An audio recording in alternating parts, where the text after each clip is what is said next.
மக்களே, துணி துவைச்சேன். Hand wash தான், வாஷிங் மிஷினில் பண்ணுறதில்ல.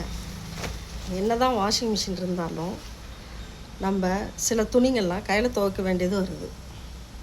சில முக்கியமான துணிங்கள்லாம் கையில் துவைக்க வேண்டியது வருது. அப்போ வாஷிங் மிஷினில் போட்டால் சரியாக அழுக்கு போக மாட்டேங்குது.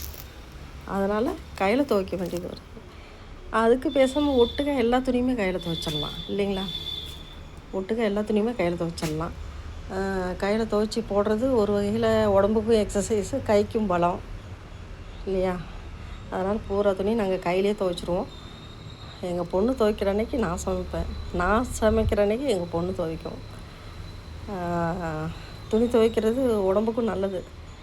குனிஞ்சி வளைஞ்சி கைக்கு உடம்புக்கு பலம். வாஷிங் மிஷினில் போடுறதில்ல, போட்டு பார்த்தோம், ஒரே அழுக்காக பீடை மாதிரி இருக்குது துணிங்கள்லாம். அதனால் நாங்கள் வாஷிங் மிஷினில் போடுறதில்ல, எல்லாம் கையிலேயே துவைச்சி போடுவோம்.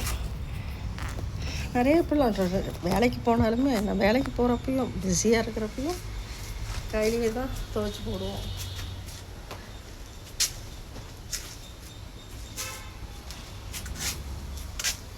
வாஷிங் மிஷின் பேர் ஒன்றும் நல்ல துணி எல்லாம் வெறும் அப்படியே அழுக்க பீடை மாதிரி. அதனால் கையிலே துவைச்சிடுறது. அப்புறம் நீங்கள் எல்லா வேலையும் முடிச்சிருப்பீங்க. நான் இப்போ தான் துணி காய போடுறேன்.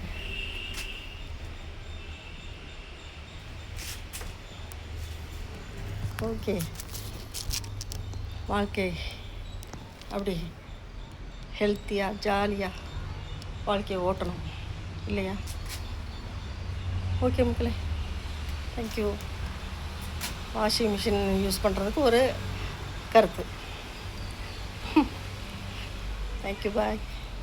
லைக் பண்ணுங்கள்.